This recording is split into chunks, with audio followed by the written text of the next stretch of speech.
पाकिस्तान में मौलाना फजल रहमान साहब ने एक बयान दिया। उन्होंने फौजी जर्नैलों को ये धमकी दी कि इंसान के पुत्र बन जाओ, और फौजी जर्नैलों की धमकी में उन्होंने कहा कि तुम जो कहते हो हम शहीद होते हैं तो तुम इस चीज़ की तनख्वाह लेते हो।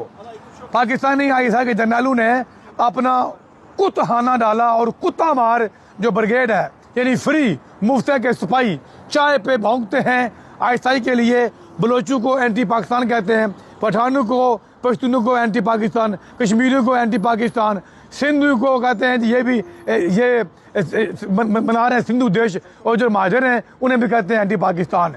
ये कुत्ता मार्का जितने भी नाम निखात जानवर आए हुए हैं आजकल मौलाना फजल रहमान के खिलाफ, आईएसआई के हवालदार के कहने पे उर्श, हमने तुम्हें कहा था रिश्ते में वो तुम्हारे बाप लगते हैं। मौलाना ने पहली बार जो कमाल के सच बोला, हम बरतानिया से हम उनको राज तहसील पेश करते हैं। मौलाना ये कहा ईरान के सैकड़ों जर्नैल जंग में शहीद हो गए, कभी ईरानियों ने ये नहीं कहा कि तुम हमें हुकूमत दो। क्या उन्होंने ये नहीं कहा तुम्हें मैं हुकूमत दो? तुम जो हमारे वाले हो बैठ के हर 6 माह के बाद कर्नल की बीवी और तुम मजाजी सड़कों पर हमें नजर आती है, हम तुमको ये पूछ रहे हैं तू पूरे मुल्क को खा गए हो, सारा कारोबार तुम्हारा है। और आज भी ईरानी फौजियों ने जाने दी है, उन्होंने अपनी डीएचए नहीं बनाई। तो मौलाना फजल रहमान ने यह कहा है कि रामखोरो डीएचए तुम्हारा काम नहीं है, ये वक्त रियाद का काम है। मौलाना ये कहा कि यूक्रेन के 2.5 लाख फौजी शहीद हो गए। यूक्रेन का जो सदर है वो एक मसखरा है, कमेडियन है। यूक्रेन की फौज ने यह नहीं कहा कि चूंकि हम शहीद हुए हमें इख्तियार दो। तो मौलाना ये कहा है जो फौजी जान देता है वो तो हमारा है, लेकिन उस एक फौजी के जान देने के बाद जो 40 लाख हम पाल रहे हैं तनख्वाहदार पेंशनर, ये क्यों हिसाब हम तुम्हें पालें? मौलाना ये कहा कि तुम्हें हिसाब तो दो। ये 7 मुल्क का अफगानिस्तान, वहां पे मौलवी थे, वो फौजी भी नहीं थे, तनख्वाह भी नहीं देते थे। उन्होंने 52 कौमों के खिलाफ जंग लड़ी और लाखों लोग मैं नाम ही नहीं ले रहा वो फारग करवाए, और 22 साल के बाद 52 अक़वाम वहां से भागी और वापस वही मौलवी आ गए। कभी उन्होंने ये कहा हमने कुर्बानी दी? वो फ्री लड़ते थे। हम मौलाना फजल रहमान के बयान के साथ खड़े। उन्होंने ठीक कहा, तुम उम्र भर तनख्वाह लेते हो मुल्क के दफा की, वो इंडिया भी करता है। इंडिया में एक मशहूर था फिल्म एक्टर ओम पुरी एक टीवी पे इंटरव्यू दे रहा था। तो वहाँ जो टीवी वाले वो भी राह के जन थे, जहाँ हमारे यहाँ बहुत सारे कुत्ते हैं आईएसआई के पेड़ वाले भौंकते हैं। तो हुआ ये कि ओम पुरी साहब ने कहा कि पाकिस्तान इंडिया को बात करनी चाहिए। तो वो जो था कुत्त मार्का जो था वो साफी वो चढ़ दौड़े।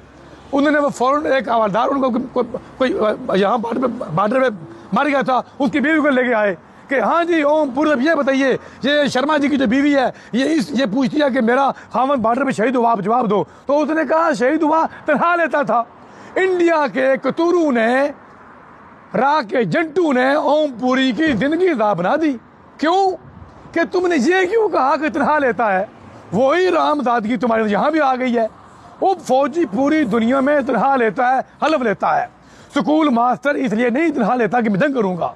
ये जो सड़कें साफ करते हैं वो तनख्वाह नहीं लेता, और ना उनको 9 महीने की मिलती है ट्रेनिंग। तो फौजी को 9 महीने की ट्रेनिंग मिलती है, उसके पास जैकेट होती है, वो उम्र भर वेले खाता है, उम्र भर वेले, कोई काम नहीं, रोटियां 3 टाइम, VIP कपड़े। तो अगर मार्का आ जाए तो ईरानियों की तरह, यूक्रेनियों की तरह लड़ना उसके फर्द में शामिल है। और बहुत सारे आईएसआई के टट्टू कह रहे हैं मौलाना फजल रहमान हम आपको 20 लाख देते हैं, आप लड़ेंगे? मैं लड़ूंगा। तुम आर्मी चीफ की यूनिफॉर्म मुझे दो, स्टार भी दो, मैं पूरा खानदान रबा करवाऊंगा। करो हिम्मत, मुझे करो ना जरा। रामखोरो मुल्क को तुम खा गए हो, ये तुम कहां से लेके आते हो लोने लबाड़े हैं? तो मौलाना फजल रहमान जिंदाबाद। हमने उनके खिलाफ तनकीद की है, हर दौर में की है, लेकिन जो उन्होंने बात की है ये सच बात है। तुम इस मुल्क को खा चुके हो। तुम गरीब हवालदार शबीर और हवालदार कासम के शहीद होने वाले के नाम पे जर्नल खाते हो, और जब वो शहीद होता है बेचारा, वो रिटायरमेंट के बाद भी अगर वो बच जाए, सारी जिंदगी वो इधर हवालदार बैंक के बाहर बंदूक उठा के वो पैरा करता है। आधे हवालदार सूबेदार बेचारे सारी जिंदगी आफ्टर रिटायरमेंट बैठे चलाते हैं। क्यों? और तुम जर्नल तुम्हारी औलादें ऑक्सफोर्ड में 12 करोड़ 3 साल की फीस क्यों देती हैं? एक जर्नल बताओ मुझे ईरान का, एक बताओ यूक्रेन का, तुम क्यों हो? क्यों?